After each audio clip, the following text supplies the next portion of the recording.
नमस्कार, बहस के नंबर 1 शो ताल ठोक के में आपका बहुत बहुत स्वागत है। आपके साथ शोभना यादव। प्रधानमंत्री नरेंद्र मोदी परसों केरल में थे। वहां हजारों करोड़ के उद्घाटन करने के बाद तमिलनाडु और फिर कल महाराष्ट्र पहुंच गए। वहां भी उन्होंने हजारों करोड़ के प्रोजेक्ट्स दिए। आज मध्य प्रदेश को सौगातें दे रहे हैं और इसके बाद कल और परसों बंगाल, बिहार, झारखंड का नंबर है।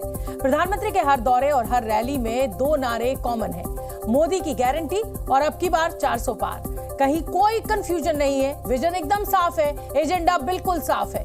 आज की बहस इसी मुद्दे पर है कि क्या वाकई इसी स्पीड की बदौलत मोदी 400 पार का दावा कर रहे हैं। वो 400 पार करेंगे या 400 के पास आकर रुक जाएंगे, या फिर जैसा कि विपक्ष दावा कर रहा है कि बहुमत से बहुत पहले रोक दिए जाएंगे।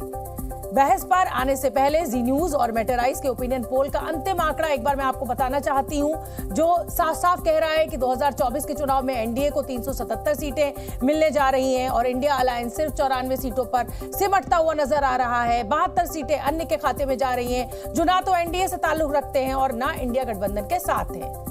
तो ये आंकड़ा आपके सामने, यहां मैं आपको बताना चाहती हूं कि ये नतीजे नहीं है, ओपिनियन पोल है। और ओपिनियन पोल को लेकर ये बड़ा कॉमन है कि जिसे सूट नहीं करता वो इसे खारिज करता है। कोई बात नहीं, ये हमारे पैनलिस्ट का अधिकार है। ओपिनियन पोल में कांग्रेस को जहां की तहां दिखाई दे रही है। हालांकि कांग्रेस भी खुश हो सकती है क्योंकि ये ओपिनियन पोल एनडीए को 400 पार और बीजेपी को अपने दम पर 370 पार भी नहीं दिखा रहा है। चुनाव में अब तो अभी वक्त है, तो ये आंकड़ा अभी कितना ऊपर नीचे हो सकता है ये भी जानेंगे। और ये भी जानेंगे कि इस तरह की ओपिनियन आई है तो इसके आधार किस तरह के आंकड़े हैं।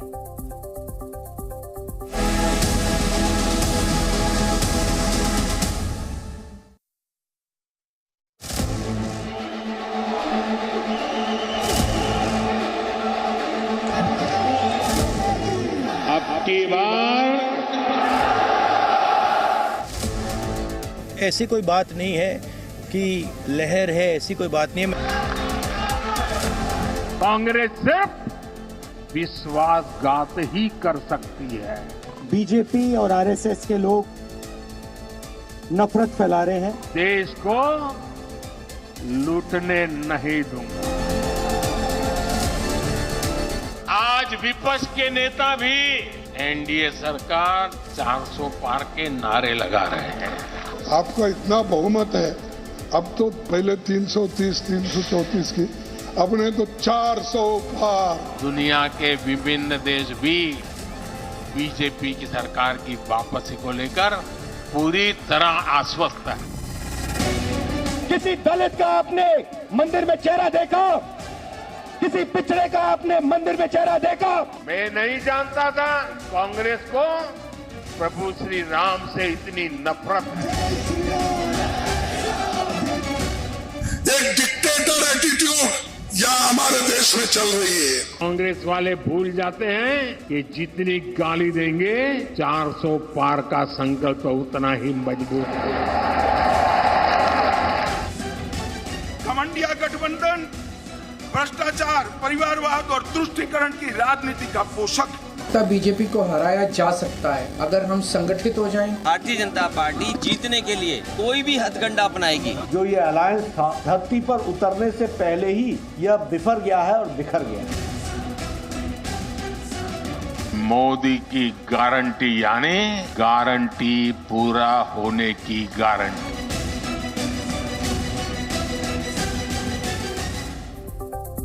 तो मोदी मामला एक तरफा है। जिस तरीके के कल ओपिनियन पोल के आंकड़े आए हैं उससे तो ऐसा ही लग रहा है कि मोदी फैक्टर जो है उसके सामने हर दावा, हर आरोप बिखरता हुआ नजर आ रहा है। इसी मुद्दे पर बहस करेंगे। हमारे साथ मेहमानों का एक बड़ा पैनल मौजूद है। मैं जल्दी से आपका तारुफ करा देती हूँ। गौरव भाटिया साहब प्रवक्ता है बीजेपी के, आपका स्वागत है। राधिका खेड़ा हमारे साथ जुड़ेंगी, प्रवक्ता है कांग्रेस की। दिनेश वार्ष्णेय जी नेता है सीपीआई के, आपका भी स्वागत। धीरेन्द्र कुमार प्रवक्ता है एलजेपी के, आपका भी स्वागत। और राजकुमार भाटी प्रवक्ता है समाजवादी पार्टी से। आप सभी के साथ बहस की शुरुआत करेंगे, लेकिन उससे पहले, सवालों पर आने से पहले, मैं इस ओपिनियन पोल का जो निचोड़ है वो अपने दर्शकों के सामने रखना चाहती हूं। जो तमाम पैनलिस्ट मेरे साथ हैं उनके सामने रखना चाहती हूं, जो इसके नतीजों के आधार पर निकलकर सामने आता है। इसे मानना या खारिज करना हर पार्टी के पैनलिस्ट का अधिकार है। तो विपक्ष के पास मोदी का कोई विकल्प नहीं है। एनडीए 400 पार के टारगेट के करीब दिखाई दे रही है। हालांकि 400 पार करती हुई भी नहीं दिखाई दे रही है और 400 छूती हुई भी नहीं दिखाई दे रही है। कांग्रेस का कंफ्यूजन विपक्ष पर भारी पड़ रहा है। विपक्ष मुद्दे छोड़ने पकड़ने में उलझा हुआ है। विपक्षी एकता में राहुल गांधी नाकाम नजर आ रहे हैं। मोदी का विरोध सिर्फ जुबानी ज्यादा हो रहा है। बीजेपी का विजन और एजेंडा साफ साफ नैरेटिव जो है वो दिखाई दे रहा है। मोदी की कठोर छवि देश को पसंद आ रही है। दक्षिण भारत बीजेपी से अभी भी दूर है। बंगाल में बीजेपी अभी भी आधे रास्ते है। तो ये तो तमाम वो सवाल, ये पोल क्या कुछ कहता है वो हमने आपको बताया। और अब मैं जल्दी से मेहमानों का रुख कर लेती हूँ। गौरव भाटिया, आपके साथ इस बहस की मैं शुरुआत करूंगी। 400 पार का नारा दिया जा रहा है, 370 खुद बीजेपी के बताए जा रहे हैं। हालांकि मैं ये नहीं कहूंगी कि प्रदर्शन खराब है। ओपिनियन पोल में आपका प्रदर्शन आपका शानदार है, लेकिन 400 का आंकड़ा नहीं छू रहे। तो क्या माना जाए, ये जो 400 पार की बात हो रही है, ये सिर्फ कार्यकर्ताओं में एक नई ऊर्जा का संचालन करने के लिए, फूंकने के लिए की जा रही है, या सच में आप इसको सीरियसली ले रहे हैं? और अगर सीरियसली ले रहे हैं तो फिर ये कैसे मुमकिन होगा? देखिए शोभना जी, अक्सर ऐसा होता है कि विपक्षी दल तंज कसते हैं 370 पार भाजपा, 400 पार एनडीए कैसे करेगी।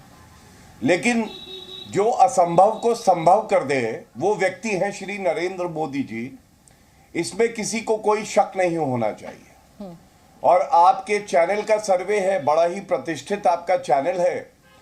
सर्वे से मैं इतना सहमत हूं कि रुख सही दिखा रहा है, लेकिन आंकड़ा जो दिखा रहा है उससे मैं सहमत नहीं हूं। और उसकी वजह मैं आपको बताता हूं। नरेंद्र मोदी जी ने जो 10 साल अथक परिश्रम किया है, एक कठिन तपस्या करी है, तीसरा अपना टर्म उन्होंने कमाया है। और जनता आतुर है, व्याकुल है कि जल्द से जल्द उन्हें आशीर्वाद दें और भाजपा की 370 प्लस सीटें उनको मिले। मैं आपको एक बात बताता हूं, देखिए चुनाव जो है, इस चुनाव में बातचीत ये नहीं हो रही जनता के बीच में कि भाई जीतेगा कौन। बातचीत ये हो रही है भाजपा की सीटें कितनी आएंगी। ठीक है। और ऐसा इसलिए है क्योंकि 2 दशक से ज्यादा का सार्वजनिक जीवन संवैधानिक पद पर, और उसके बावजूद उनके दामन पे कोई दाग नहीं है। उस व्यक्ति का नाम नरेंद्र मोदी जी है।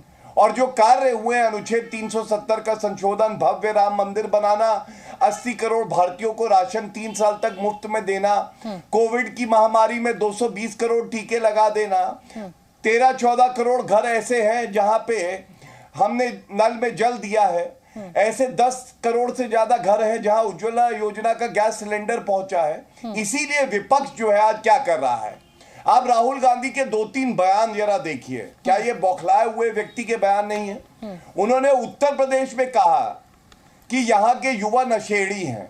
अब आप मुझे बताइए, क्या आक्रोश जनता के बीच में नहीं होगा? उससे मीडिया पे आते हैं, चौथा स्तंभ है आप। मैं अगर शोभना जी आपसे पूछूं आपकी जाति क्या है, पहले ये बताओ, उसके बाद आपके प्रश्न का उत्तर दूंगा। मैंने तो ऐसा नहीं किया। शोभना जी पत्रकार है, किसी भी जाति की हो, मैंने आपके मालिक का नाम भी नहीं पूछा, लेकिन ये प्रहार था मीडिया पे। और तीसरा, ऐश्वर्या राय बच्चन एक सम्मानित महिला अभिनेत्री हैं, उनके लिए क्या बोला? वो नाचती रहती हैं। और मजबूरियां देखिए, जया बच्चन जी की वो बहू है, लेकिन अखिलेश यादव के मुंह से एक शब्द नहीं निकल पाया, क्योंकि मोदी जी की नफरत में अगर टक्कर लेनी है तो सबको साथ में रखना है, लेकिन ये कुनबा बिखर रहा है। धन्यवाद। ठीक है गौरव भाटिया, अब आप मुझसे शिकायत मत कीजिएगा कि मैंने आपको मौका नहीं दिया। पूरी तसल्ली के साथ आपके जितने पॉइंट्स है वो सब सुनवा दिए, मैं आपसे कभी शिकायत नहीं करता। अब मैं राजकुमार भाटी जी, तो आपकी चर्चा में आना बड़ा अच्छा लगता है शोभना जी। बहुत बहुत धन्यवाद गौरव जी। मुझे भी आपके साथ बतौर पैनलिस्ट जब आप जुड़ते हैं तो मुझे अच्छा लगता है, और मुझे अच्छी चर्चा आप करते हैं। राजकुमार भाटी जी, ऐश्वर्या राय का जिक्र कर दिया, अमिताभ बच्चन का जिक्र कर दिया, नाचने और हर तरह की भाषा का इस्तेमाल कर लिया गया। और जो हमारा ओपिनियन पोल है वो दिखा भी रहा है कि 80 में से 78 सीटें बीजेपी जीत रही है। दोनों लड़के साथ आ रहे हैं। 17 नाकाम हुआ था, अब 2024 के लिए क्या जवाब है आपके पास? नहीं देखिए, आपके ओपिनियन पोल पे हमें कोई प्रश्न नहीं है हमारी तरफ से, लेकिन ये ओपिनियन पोल ऐसे समय में किया गया है कि जब अभी तो ना इंडिया गठबंधन के दलों का सीट शेयरिंग हुई है ठीक से, ना अभी संयुक्त रैलियां शुरू हुई हैं, ना हमारे मुद्दे अभी लेके आए हैं। जब ये सीट शेयरिंग हो जाए, अभी तक तो ये माहौल बन रहा था क्योंकि मीडिया का एक बहुत बड़ा हिस्सा मन बनाए हुए बैठा है कि उन्हें एनडीए का समर्थन करना है और इंडिया का विरोध करना है। तो मीडिया का लगातार जो दुष्प्रचार है कि इंडिया गठबंधन में आपस में मतभेद चल रहे हैं, तोड़फोड़ चल रही है, एक नहीं हो पा रहे हैं, एक दूसरे की पूछ के नहीं तय होते हैं ये आंकड़े, ये जनता के बीच में एजेंसीज पहुंचती हैं। ये हमने या मीडिया के हमारे साथियों ने इस पर वोट नहीं किया है, जनता के बीच में ये एजेंसी मैटराइज पहुंची है और जनता ने अपना वोट बताया है, उसके आधार पर यह आंकड़ा तैयार हुआ है। शोभना जी, ना तो मैंने आपके ऊपर कोई आपत्ति की है, ना आपके चैनल पे कोई आपत्ति की है, ना आपके सर्वे पे कोई आपत्ति की है। मैंने शुरू में कहा कि आपके सर्वे पे हम कोई प्रश्न उठाना नहीं चाहते। मेरा परिवार है, कोई प्रश्न, हाँ, लेकिन सच बोलने का, अगर सच बोलने की पाबंदी होगी तो फिर तो कोई फायदा ही नहीं है हमारे बैठने का। ये आज का कड़वा सच है कि मीडिया का बड़ा हिस्सा एनडीए के समर्थन में है, हर तरीके से समर्थन में। वो माहौल बनाने का प्रयास कर रहा है कि लोगों के पास जो इस सरकार की नाकामियां हैं वो पहुंच ना पाए और इनके जो फर्जी आंकड़े हैं और फर्जी उपलब्धियां हैं उनका ज्यादा से ज्यादा प्रचार किया जाए। खैर, मैं आगे बढ़ता हूं, इस बहस में मैं नहीं पढ़ना चाहता। आपसे व्यक्तिगत तौर पर, आपके चैनल से व्यक्तिगत तौर पर मैंने कोई आपत्ति नहीं की, ना आपके सर्वे पे। अब जहां तक बात है मोदी की गारंटी, अगर मोदी जी के पास कोई गारंटी है तो उन किसानों को एमएसपी की गारंटी क्यों नहीं दे देते? अगर मोदी जी के पास गारंटी है तो ये लगातार पेट्रोल डीजल और महंगाई बढ़ती जा रही है, इसे घटा क्यों नहीं देते? अगर मोदी जी के पास गारंटी है तो उन्होंने गारंटी दी थी 2014 में कि जो स्विस बैंकों में काला धन जमा उसे लेके आऊंगा और उनके सबके नाम उजागर करूंगा जिनका काला धन है और 15-15 लाख खाते में भेजूंगा। क्यों नहीं मोदी जी अपनी गारंटी को पूरी करते? अगर मोदी जी के पास गारंटी है तो उन्होंने गारंटी दी थी कि 2022 तक किसानों की आमदनी दुगनी कर दूंगा। 2022 में दृश्य ये नजर आता है कि किसानों के लिए सड़कों पे कीलें ठोकी जाती हैं, पैलेट गन छोड़ी जाती है उनके ऊपर ड्रोन से आंसू गैस के गोले गिराए जाते हैं, किसानों को अपमानित किया जाता है। नहीं, थोड़ा समय दें मुझे, उन्हें आपने बहुत पूरा मौका दिया, थोड़ा समय दें, ज्यादा नहीं लूंगा। ठीक है। और अगर ये सब चीजें जो है, ये सब वो है, माहौल है देश का इस समय। लेकिन सच्चाई ये है कि ये जो 400 पार का नारा है, ये एनडीए वालों को भी अच्छी तरह, अब इनकी सीटें घटने, इनके जो वो है घट रहा है, अब इनका स्तर गिर रहा है, अब ये पीछे जा रहे हैं और परिणाम क्या होंगे आने वाले समय में आपको थोड़े दिन में देखने को मिल जाएगा। राधिका खेड़ा जी भी, लेकिन जहां तक कुछ चीजें उठाई गई जी, आपने उठा दी है, केवल एक जवाब, एक बात कह दे, 10 सेकंड और ले लीजिए सर, मेरे पास और भी 3 केवल एक बात मुझे कहने जी, हाँ, एक वाक्य बोलने की अनुमति दे जो बहुत जरूरी है। जब इस देश की सामंतवादी व्यवस्था पर और जातीय भेद पर और जातीय अन्याय पर सवाल उठाए जाते थे, इन्हें अपमान क्यों लगता है? अगर इस देश में उन पिछड़ी जातियों को, दलित वर्गों को अगर सत्ता में, मीडिया में जगह नहीं मिल पाई है, अगर ये सवाल हम उठा रहे तो इसमें गलत क्या है, अन्याय क्या है? उसका तो जवाब वो कहते हैं कि हमने तो राष्ट्रपति बना दिया दलित को, हमने तो आदिवासी समाज के लोगों को इतनी बड़ी पोस्ट दे दी, तो इसलिए चलिए ठीक है, आएंगे, मैं गौरव भाटिया से इसका जवाब लूंगी, लेकिन उससे पहले राधिका खेड़ा, कल जी न्यूज और मैटराइज ने एक सर्वे किया था, मुझे उम्मीद है कि आपको वो आंकड़े पता होंगे। आपके लिए अच्छी खबर ये है कि जो आप ये कहती हैं कि जी मोदी जी तो जुमला दे रहे हैं कि 400 पार, वो 400 तो नहीं छू पाए, इसमें भी कोई लेकिन बुरी खबर आपके लिए ये कि आप 2019 के आंकड़े के इर्द गिर्द ही है, 94 सीटें आपको मिल रही है, 94।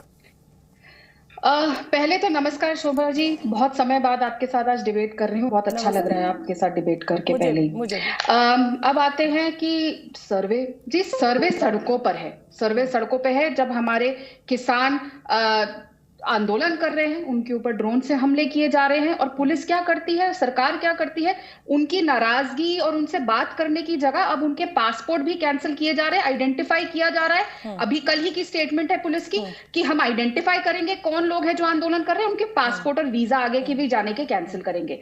सड़कों पे हमारे अग्निवीर लोग भी हैं जो अग्निवीर में जाना चाह रहे थे, उन्होंने प्रोटेस्ट किया, तो जवाब में सरकार ने क्या किया, उनसे बातचीत करने की जगह कहा कि जिन जिन की फोटो कैमरे में आएगी उनको नौकरी नहीं मिलेगी आज के बाद सरकारी। आंदोलन हमारी बेटियों ने भी किया, हमारी महिला पहलवानों ने, और किसके खिलाफ किया? भारतीय जनता पार्टी के एक सांसद जो आज भी संसद में बने हुए हैं, और एक और मंत्री जो संदीप आज भी मंत्री बने हुए हरियाणा में, लेकिन कुछ नहीं हुआ। बदले में लड़कियों को क्या मिला? लाठियां मिली। तो ये है असली सर्वे जो ग्राउंड पे है। ये पहली बार हुआ है हमारे देश के इतिहास में इतना बड़ा आंदोलन, जो किसान आंदोलन हुआ है कोरोना काल में, हमने देखा और अब फिर देखा 800 से अधिक किसान हमारे शहीद हो चुके हैं, लेकिन मोदी जी और मोदी सरकार के कान पे जूं तक नहीं रखे। तो ये नतीजे होंगे। असली सर्वे ग्राउंड पे ये है जब आधे से ज्यादा लोग देश के आंदोलन ग्रस्त है। आपको लगता है कि ये सर्वे सही होंगे? सर्वे तो सड़क पे है। सर्वे वो है जिसकी आवाजें दबाई जा रही हैं, जो इस सरकार के खिलाफ जवाब देखिए, तरीका देखिए। अगर विपक्ष के नेता आवाज उठाएंगे तो उनके घर ईडी सीबीआई भेज दी जाएगी। अगर आम जनता आवाज उठाएगी तो उसको लाठियां मिलेंगी, उसको बोला जाएगा तुम्हारा पासपोर्ट कैंसिल कर दिया जाएगा, तुम्हें नौकरी नहीं दी जाएगी। गजब की तानाशाही चल रही है। तानाशाही का सर्वे तो जी साफ है। और हाँ, आप एक और चीज देखिए, हमारे लोकतंत्र को किस तरीके से परेशान किया जा रहा है, और लोकतंत्र का भद्दा मजाक उड़ाया जा रहा है। जैसे जैसे किसी और प्रदेश में कोई सरकार बनती है तो सीधा हमारी जनता को लाल आंख दिखाने का काम मोदी जी करते हैं। लाल आंख चाइना को दिखाने को कहा था, लेकिन जब भी प्रदेश में कोई और सरकार बन के आती है तो मोदी जी लाल आंख दिखाते हैं, वोटर को कहते हैं अच्छा तुमने यहाँ पे सरकार, जवाब ले लेती हूँ, अब हम यहाँ पे खरीद फरोश कर देंगे। ठीक है राधिका जी, जवाब ले लेती हूँ। ये जो आरोप आपके ऊपर लगाए जा रहे हैं, हालांकि देखिए भीड़ जो है वो मोदी जी की रैली में भी दिखती है और राहुल जी के न्याय यात्रा में भी दिखती है, लेकिन ये भीड़ कितना वोट में कन्वर्ट होती है ये एक अलग मुद्दा होता है। लेकिन गौरव भाटिया, जो बड़ी बात इस समय कही वो ये कि भाई पासपोर्ट कैंसिल करने की बात की जा रही है। आंदोलनों का से भरा हुआ ये देश है, पहले भी यहाँ आंदोलन होते रहे, लेकिन आंदोलन को कुचलने के तरीके पर आपसे सवाल पूछा जा रहा है कि जब अन्ना का आंदोलन हुआ था, लाखों की भीड़ दिल्ली में आई थी, तब ऐसे कील नहीं गाड़ी गई थी, तब इस तरीके से आंसू गैस नहीं बरसाई गई थी। तो फिर क्या ये जो विपक्ष आपसे सवाल उठा रहा है, इसका क्या जवाब आप देना चाहेंगे? शोभना जी, एक एक करके सबकी बात का उत्तर दे देता हूं। देखिए, कांग्रेस पार्टी की प्रवक्ता को आपने कहा आपके लिए खुशखबरी है, लेकिन आपने भी उनके साथ गेम कर दिया। घमंडिया की 94 सीटें हैं। घमंडिया, इंडिया अलायंस। घमंडिया कहा? आपको मेरे डिबेट का रूल पता है, इंडिया गठबंधन नाम है गौरव भाटिया। और आपको मेरा रूल पता है ना शोभना जी, जब तक मेरे प्रधानमंत्री जी के लिए जो अपशब्द कहे चौकीदार चोर है, राहुल गांधी कान पकड़ के माफी नहीं मांगते हैं, मैं घमंडिया ही बुलाऊंगा। ये मेरा रूल है। अभी इस डिबेट में तो नहीं बोला गया, इस डिबेट में तो नहीं बोला गया गौरव भाटिया। इस डिबेट में राधिका खेड़ा ने ऐसा कुछ नहीं बोला है। ये तो इस डिबेट की बात हो रही है ना। आप चुनावी रैली में जो जवाब जिसको देना हो दीजिए ना। चलिए अपनी बात कहिए सर, अपनी बात कहिए। देखिए शोभना जी, शोभना जी, आपको ये लगता है कि हम लोग कंपार्टमेंट में जीते हैं? जी न्यूज की डिबेट पे आऊंगा, सारी बातें जो अपमानित करने के लिए प्रधानमंत्री जी के लिए कहीं है भूल जाऊंगा? मैं नहीं कर पाऊंगा। देश का नागरिक भी नहीं कर पाएगा। हर कोई अपने अपने तरीके से चोट पहुंचाता है। कोई वोट की चोट होती है, कुछ शब्दों की चोट होती है। फिलहाल मैं अब उत्तर देता हूं, आप सुनिएगा। देखिए, सबसे पहले उत्तर प्रदेश की बात कर लेते हैं। उत्तर प्रदेश में हमने देखा किस तरह से राज्यसभा चुनाव में भी जो मुख्य सचेतक थे वो टूटी साइकिल और पंचर टायर को छोड़ के आ गए। और कांग्रेस पार्टी की क्या हैसियत है आज, आप मुझे बताइए। अगर आज मैं कांग्रेस की प्रवक्ता से पूछ लूं कि भारत में कितनी सीटें आएंगी तो ये बता नहीं पाएंगी। उत्तर प्रदेश में इनकी रायबरेली की सीट थी, इकलौती सीट 80 में। विधायक के 2, सांसद हैं 1 उत्तर प्रदेश में। और सोनिया गांधी जी छोड़ के चली गई और राजस्थान से राज्यसभा की सदस्य बन के आई हैं। अब ये क्या दर्शाता है? ये दर्शाता है अंदरूनी कमजोरी। दूसरी बात इन्होंने किसानों की करी, तो किसानों पे मैं डंके की चोट पे आपको बताता हूं। 2008 में MS स्वामीनाथन कमीशन ने एक रिपोर्ट दी। उन्होंने कहा MSP को 1.5 गुना कर दो। 6 साल तक ठंडे बस्ते में डाले रहे ये। 1.5 गुना किसने किया? नरेंद्र मोदी जी ने। और स्वर्गीय MS स्वामीनाथन जी, जिनको हमने भारत रत्न से नवाजा है, उनका अपना लेख है प्रधानमंत्री नरेंद्र मोदी जी की तारीफ करते हुए। किसानों पे वो बोल रहे हैं यूपीए के 10 साल में 1,80,000 किसानों ने आत्महत्या करी। समाजवादी पार्टी के आजम खान ने किसानों की जमीन हड़प ली। अब आप मुझे बताइए, ये प्रधानमंत्री किसान सम्मान निधि में 2,90,000 करोड़ रुपए 10 करोड़ से ज्यादा किसानों के खाते में सीधे गए हैं, वो लोग किसके साथ खड़े होंगे? और हाँ, प्रदर्शन करना संवैधानिक अधिकार है बोनस की तरह। मैं उत्तर दे रहा हूं, मैं उसी पे आ रहा था, आपने टोक दिया जी। मैं दे रहा हूं, उसी बात का उत्तर दे रहा हूं और 2 भाग में दे रहा हूं। सबसे पहले आपको याद है जब भ्रष्टाचार के खिलाफ जनता ने आवाज उठाई थी, रामलीला मैदान में किस तरह से लाठीचार्ज हुआ था, सर्वोच्च न्यायालय का जजमेंट पढ़िएगा, नागरिक मर गया और रीढ़ की हड्डी टूट गई एक महिला की। और आज हमसे कील की बात करते, तो मैं एक बात और बता दूं, सार्वजनिक जो रोड होती हैं वहां पे आप रोके और आम जनता को असुविधा हो, ये किसी का हक नहीं है। और ये उच्च न्यायालय ने भी कहा है आप जो है प्रदर्शन करिए, हम आपसे बात करेंगे। और किसानों का दिल जीतने का हुनर हमें आता है। नरेंद्र मोदी जी ने कहा है भारत की रीढ़ की हड्डी कोई है तो वो किसान भाई हैं, और उनका दिल भी जीतेंगे और उनकी जो हालत है उसको और बेहतर बनाना हमारा संकल्प है। ठीक है, हालांकि देखिए मैं आपको बता दूं, किसान तो अपने प्रदर्शन के थ्रू परेशान कर रहे हैं, पर आपने जो बैरिकेड्स लगा दिए हैं ना बॉर्डर के ऊपर, उससे आम जनता बहुत परेशान हो रही है। गौरव भाटिया, राधिका खेड़ा, आइए जवाब दीजिए। देखिए बड़ा नायाब तरीका है दिल जीतने का कि ड्रोन से, जरूर जी नायाब तरीका है सरकार का, ड्रोन से हमला करना दिल जीतना होता है। नायाब तरीका है सड़कों पे कीले गाड़ देना और सीधा छर्रे चलाना, आंख फोड़ देना, मौत हो जाना, शहीद हो जाना हमारे किसानों का, ये दिल जीतने का तरीका है। वाह, ऐसा तो पूरे मतलब इस किसी युग में नहीं देखा, किसी युग में ऐसा नहीं देखा, किसी देश ने ऐसा नहीं देखा कि दिल जीतने का नया मोदी सरकार का नया तरीका है। इसकी डेफिनेशन यही तैयार करते। और यहाँ बात हो रही थी चौकीदार चोर की, अच्छा हुआ चर्चा हुई। चौकीदार चोर नहीं डकैत है, और वो डकैती करते हैं देश के लोकतंत्र को। नहीं है, मैं आपको राहुल गांधी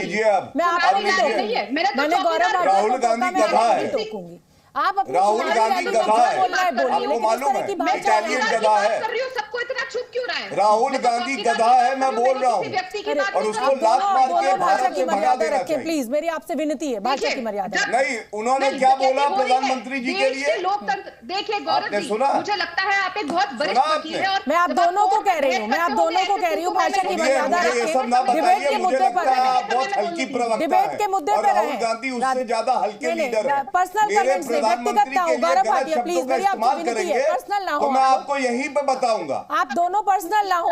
राधिका खेड़ा, जो सवाल है उसका जवाब दीजिए, किसी तरीके की नारेबाजी यहाँ पर नहीं। आपके प्रधानमंत्री नहीं है शोभना जी, नहीं बिल्कुल है, और इसीलिए टोका है, इसीलिए टोका है, इसीलिए टोका है, कैसे टोका है मैंने टोक दिया है। और प्लीज राधिका जी आप बहुत माफी मंगवाई, राधिका जी आप बहुत ज़हीन और पढ़ी लिखी महिला हैं, और मैं उम्मीद करती हूँ कि डिबेट के कुछ नियमों का ध्यान रखें। गौरव भाटिया प्लीज शांत हो जाइए। राधिका जी बोलिए, अपनी बात रखिए प्लीज।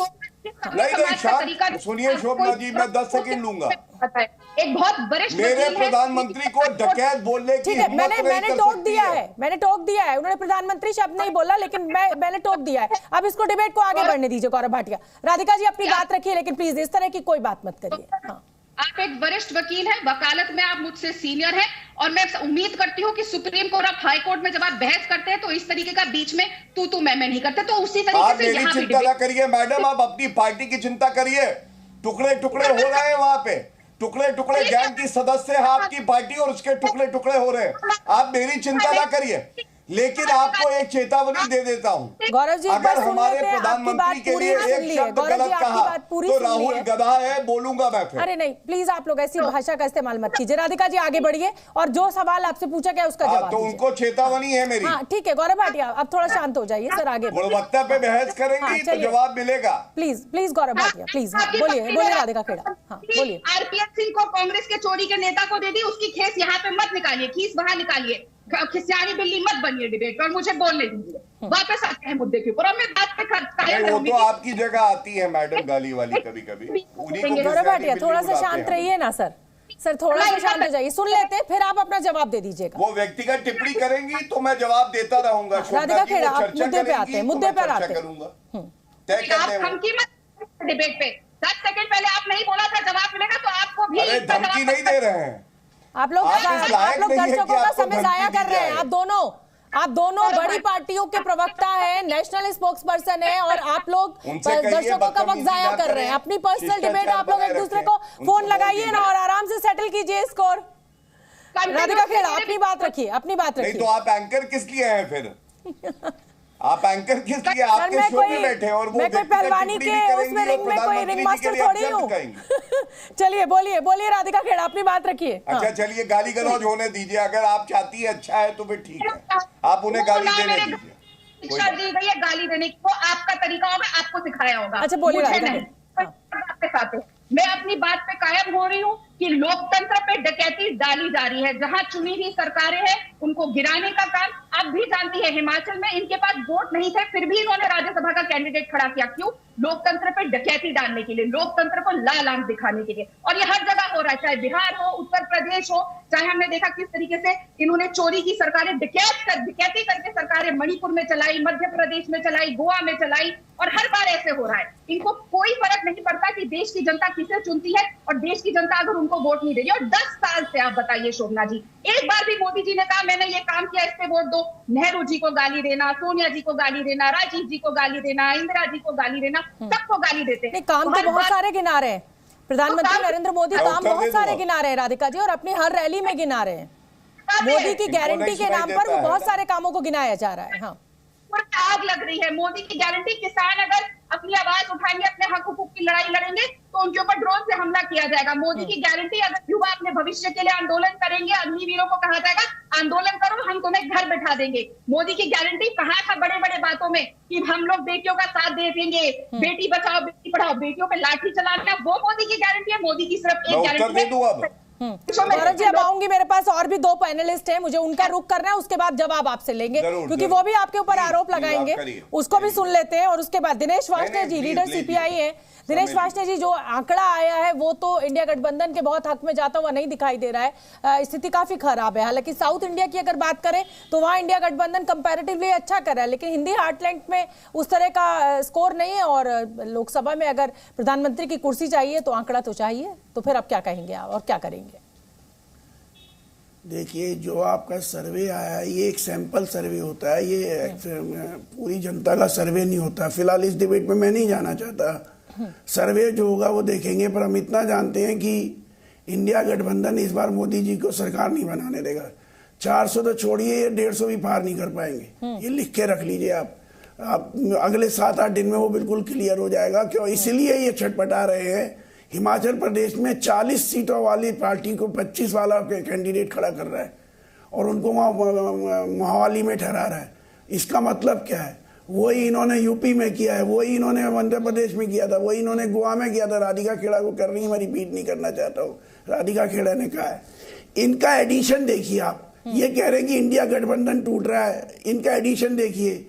मेघालय में जिस चीफ मिनिस्टर को ये गाली देते थे, एक दिन पहले तक चुनने के बाद उससे अलायंस कर लेते हैं। ये 2 हैं, वो कहेंगे जी जरा ये अपने टोटल एमएलए गिनवा देना पूरे भारत में कितने हैं और पूरे भारत में इंडिया गठबंधन के कितने एमएलए, इनको पता लग जाएगा ये कहाँ बैठे और हम कहाँ बैठे। ये इसलिए झूठ का पत्ता उस पर भी आ जाऊंगा। उस पर दूसरी बात, जहां तक आप कहती है कि ये बीजेपी की सरकार भ्रष्ट नहीं है, बिल्कुल झूठ। सीएजी ने इनकी 4 स्कीमों में करप्शन पाई, उसके बाद इन्होंने लेटर लिख दिया सीएजी को कि अब हमारी स्कीमों का रिव्यू ना किया जाए, ऑडिट ना किया जाए। इसका मतलब क्या है? इसका मतलब क्या? कोई अखबार देने को तैयार नहीं है, कोई मीडिया इन खबरों को देने को तैयार नहीं है। परसों नरसों खबर दे दी साहब, गांव का खर्चा और शहर का खर्चा बराबर का तकरीबन, इसलिए गरीबी दूर हो गई। अरे आपने 27 रुपए पे गरीबी दूर कर रखी है पर डे पे। किसको बेवकूफ बना रहे हैं आप? माइक्रो इकोनॉमिक्स और मैक्रो इकोनॉमिक्स के फंडामेंटल्स को भी झूठ बोल देते हैं। No data government. तीसरी बात, बंगाल और केरल की बात है, वहां पर क्या कर पाइएगा, कैसे कर पाइएगा? सुन लीजिए, बंगाल और केरल पे भी बता देते हैं। ये देश विभिन्नताओं में एकता का देश है। वो विभिन्नता में एकता की जो पहली है वो राजनीति में भी आएगी, संस्कृति में भी आएगी, हर चीज में आएगी जो हमारे जीवन में।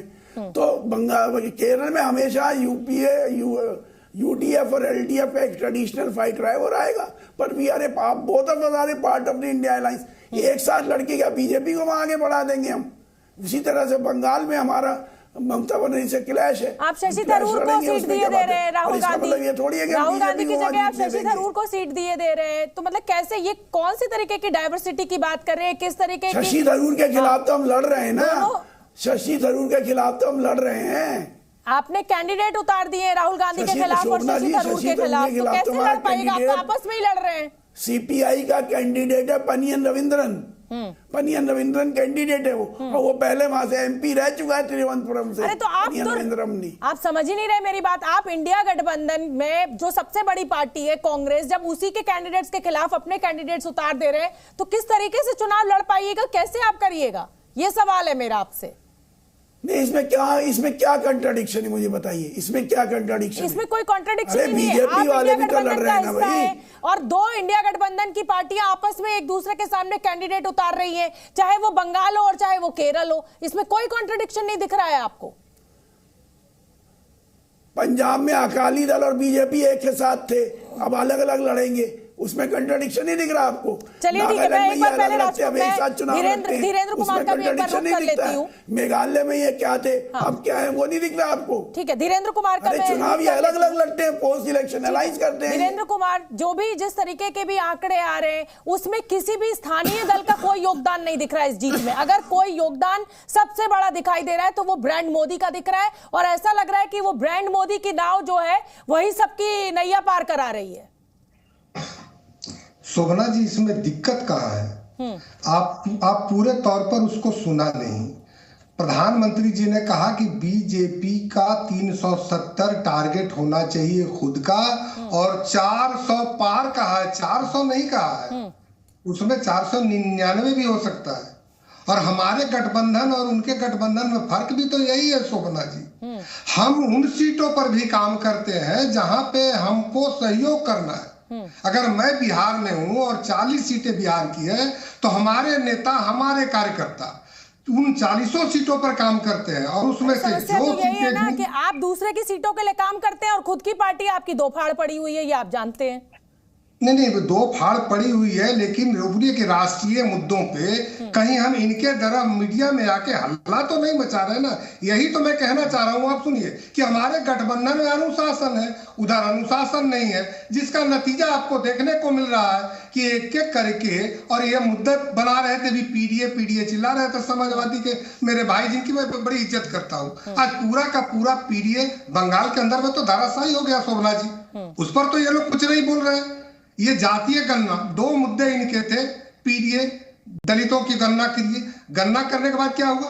बंगाल में जो घटना हुई, और बड़े शर्म आती है कि खड़गे साहब ने कहा कि बंगाल में इस तरह की घटनाएं होती रहती है, इसको कोई ये राष्ट्रीय इशू नहीं है। ये दोहरा मापदंड क्यों है? मणिपुर में तो पूरा का पूरा ये लोग हवाई जहाज भर के गए थे देखने के लिए, लेकिन बंगाल के अंदर में क्या हो गया इस सो कॉल्ड गठबंधन को? सवाल तो आपसे पूछा जाएगा ना कि संदेश खाली में इतने बड़े मुख्यमंत्री की नाकामी दिख रही है, लेकिन मणिपुर में इतना कुछ हो रहा है, वहां आपको मुख्यमंत्री की नाकामी नहीं दिख रही है, तो ये तो पूछा ही जाएगा ना। मैं आऊंगी आपके पास, इस समय एक बड़ी खबर आ रही है, वो मैं अपने दर्शकों को जरा बड़ी खबर बता दूं, फिर आती हूँ धीरेन्द्र जी आपके पास। इस समय की बड़ी खबर, प्रधानमंत्री नरेंद्र मोदी ने मध्य प्रदेश को कई बड़ी परियोजनाओं की सौगात दी है। वीडियो कॉन्फ्रेंसिंग के जरिए पीएम मोदी भोपाल में आयोजित कार्यक्रम में जुड़े हैं, और इस दौरान पीएम मोदी ने कहा, ऐसा पहली बार हो रहा है जब जनता खुद अपनी सरकार के लिए नारा लगा रही है। जनता ने ही ये नारा दिया है, अब की बार 400 पार।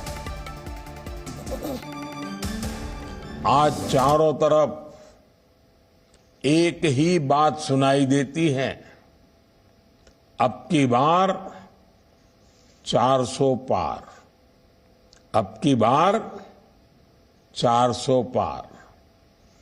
पहली बार ऐसा हुआ है जब जनता ने खुद अपनी प्रिय सरकार की वापसी के लिए ऐसा नारा बुलंद कर दिया है।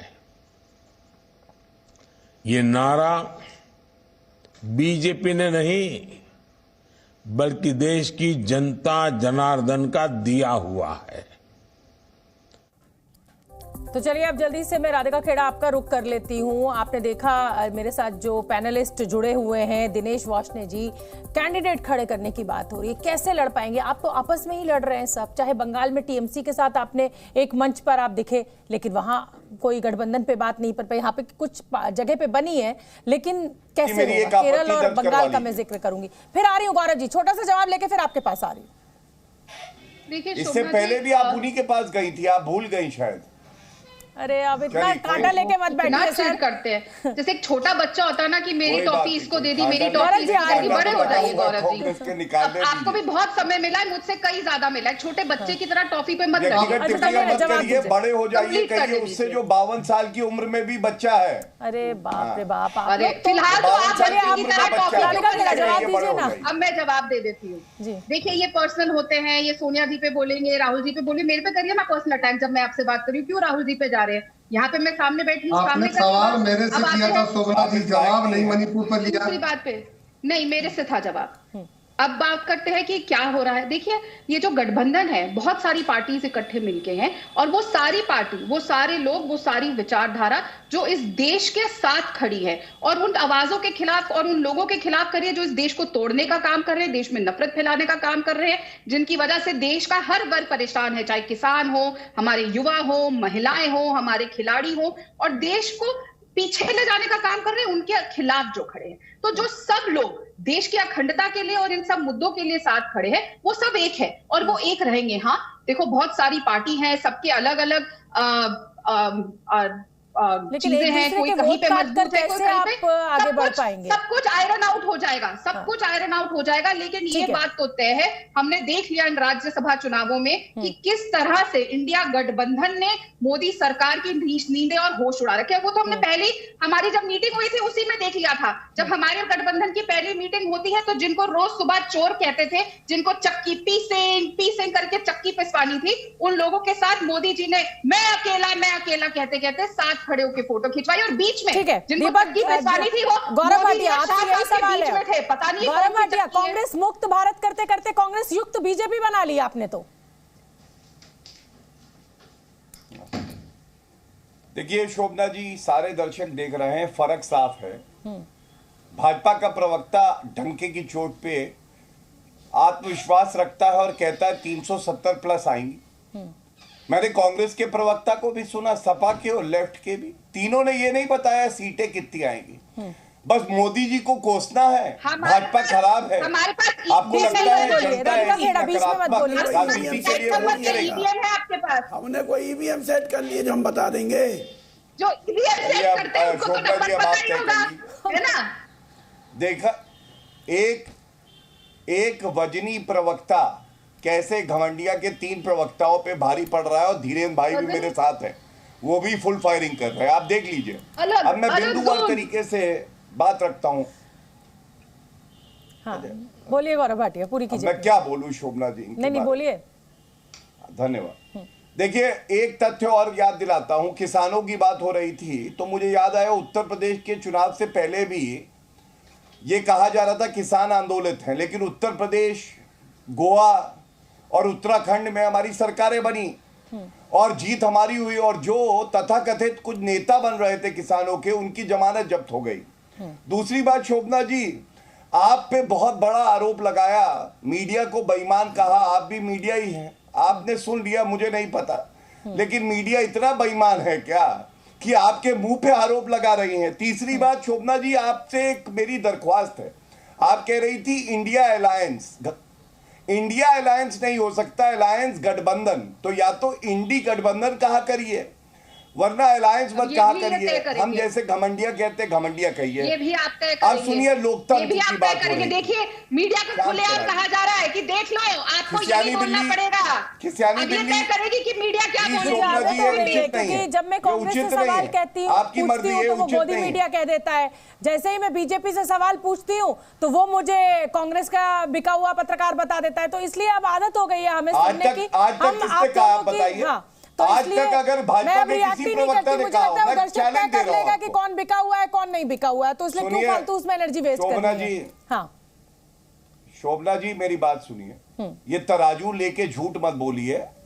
भाजपा का कोई प्रवक्ता आप एक स्टेटमेंट 1 घंटे के बाद जब ये कार्यक्रम खत्म हो दिखा दीजिएगा जिसमें आपको कहा कल ही मैं गौरव भाटिया कल ही 5 घंटे बैठकर मैंने ओपिनियन पोल किया है और कल ही मैंने ये सुना है, इसीलिए आपको बोल रही हूँ। अब मैं किसी का नाम नहीं लूंगी, लेकिन चलिए डिबेट में आगे बढ़ते हैं। आप जवाब दीजिए, आप जवाब दीजिए। मैं इतना कहता हूं, मैं हाँ अब बात लोकतंत्र की हो रही थी तो मैं ये कहूंगा जिस पार्टी ने इमरजेंसी लगाई, जो काला अध्याय है लोकतंत्र में, वो पार्टी लोकतंत्र का ज्ञान दे रही है। अरे आपका सांसद जीता नासिर हुसैन पाकिस्तान जिंदाबाद के नारे लगे शोभना जी, ये लोकतंत्र की बात करेंगे। और मैं पूछना चाहता हूं जो कर्नाटका में झूठ मत बोलिए, बिल्कुल झूठ बोल रहे हैं, बिल्कुल झूठ बोल रहे हैं, आप झूठ फैलाने वाली पार्टी बन रहे हो, बिल्कुल झूठ बोल रहे हो। उसका वीडियो निकलवा लिया, ये तरीका ठीक नहीं, बिल्कुल आपने वीडियो निकलवा लिया, आप मैनिपुलेट करके बोलते हैं। प्रवक्ता थोड़ी हल्की है, बंद करो, झूठ बोलना बंद करो। अरे बीच में मत बोलिए भाई, जमानत तो आपकी भी जब्त हुई थी, आपको भी पता है। गौरव भाटिया जब अरे जमानत तो आपकी भी जब्त हुई थी। शोभना जी शांत कराइए, इनको पानी दीजिए, ब्लड प्रेशर बढ़ गया है बेचारी का। मैं अपनी बात पूरी करना चाहता हूँ। हाँ। इनके समय में मैं नहीं बोला था, अब लेकिन देखिए कैसे चिल्ला रहे हैं। बोलेंगे तो सब दर्शकों तक बात पहुंचेगी। आप लोग सब लोग स्काइप पर है, आप लोग सब स्काइप पर जुड़े हुए हैं, आवाज कटती है। जैसे ही आप 2 लोग बोलना शुरू करते हैं कुछ समझ में नहीं आता है। जी गौरव, अपनी बात पूरी कीजिए गौरव जी। धन्यवाद शोभना जी। 2 बातें कह के अपनी बात को खत्म करूंगा। सबसे पहले लोकतंत्र की बात हो रही है तो जो 15 एमएलए हमारे हिमाचल प्रदेश में जिनको सस्पेंड किया स्पीकर ने, तो लोकतंत्र की हत्या नहीं थी क्या? आपने तो 150 किए थे कर्नाटका में क्रॉस वोटिंग कराई, ये अगर क्राइटेरिया है तो आपने तो 150 कर दिए थे लोकसभा से। शांत, बीच में ना बोले भाई ऐसे, सॉरी। अच्छा चलिए मैं अपनी बात को समाप्त कर देता हूँ। शोभना जी एक लाइन पे टिप्पणी देना, आप पता नहीं क्या दिखाना चाह रहे हैं, ये अच्छा है क्या? अच्छा चलिए दूसरा पॉइंट चर्चा के लिए अच्छा है, दूसरा पॉइंट रखिए। बहुत समझदार है गौरव भाटिया, दूसरा पॉइंट रख लीजिए। गौरव भाटिया डिबेट का मतलब देख लीजिए सारे प्रवक्ताओं। सुनिए राधिका खेड़ा, गौरव जी दूसरा पॉइंट रख दीजिए। पहला पॉइंट तो देखिए मैंने आपका काउंटर कर दिया है, दूसरा बोलिए। आप बहुत समझदार हैं। मैं कह रहा हूँ एल्बर्ट आइंस्टाइन के बाद आप ही आई हैं शोभना जी। बहुत बहुत धन्यवाद, काश में आई होती। बाद में आपने बहुत बहुत धन्यवाद, काश में आई होती। कांग्रेस आज आपको एक पदक देगी। बस देखिए, मैं कह रहा हूँ कांग्रेस आपको पदक दिखवा देगी। आपने काउंटर अच्छा किया, चलिए मैंने माना। आपने कह दिया ना, चर्चा मत करिए ऐसे। चलिए चलिए बताइए, सेकंड पॉइंट मैं कह रहा हूँ आपने बहुत अच्छा किया। चलिए सेकंड पॉइंट रखिए। दूसरा है घमंडिया का समन्वय। घमंडिया का समन्वय यह है कि पंजाब में कोई गठबंधन नहीं है और राहुल गांधी के खिलाफ एक कैंडिडेट लेफ्ट ने उतार दिया है और पश्चिम बंगाल में ममता बनर्जी कह रही हैं कि हम अकेले चुनाव लड़ेंगे। यह है समन्वय। और एनडीए में हर घटक दल कहता है नरेंद्र मोदी जी हमारे सर्वोच्च नेता हैं, हम सहयोग करेंगे और सीट शेयरिंग होगी सम्मानजनक तरीके से। ये फर्क जनता देख पा तो क्या करे वो? ठीक है धीरेन्द्र कुमार जी, मेरे पास वक्त कम है, अपनी बात पूरी कर लीजिए। छोटी राहुल गांधी बन जल्दी से धीरेन्द्र जी आप आइए। हाँ सुन लेते हैं, धीरेन्द्र जी कुछ कहना चाहते हैं। धीरेन्द्र जी कुछ कहना चाहते हैं। हेमंत बिस्वा शर्मा को आप करप्ट कहते थे या नहीं कहते थे? वो शोभना जी, मैं बात तो मैं गंभीर कर रहा था। बंगाल के जब संदेश खाली की बात कर रहा था, आपने मणिपुर पर सवाल उठाया था। मणिपुर पर जब आप लोगों ने सवाल उठाया था, हम भी कह रहे थे हमारे गृह मंत्री जी वहां 21 दिन जाके कैंप किए थे।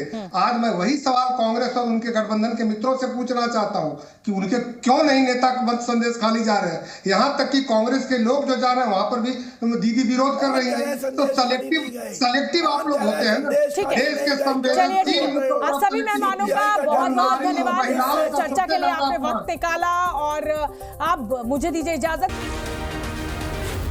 जी न्यूज़।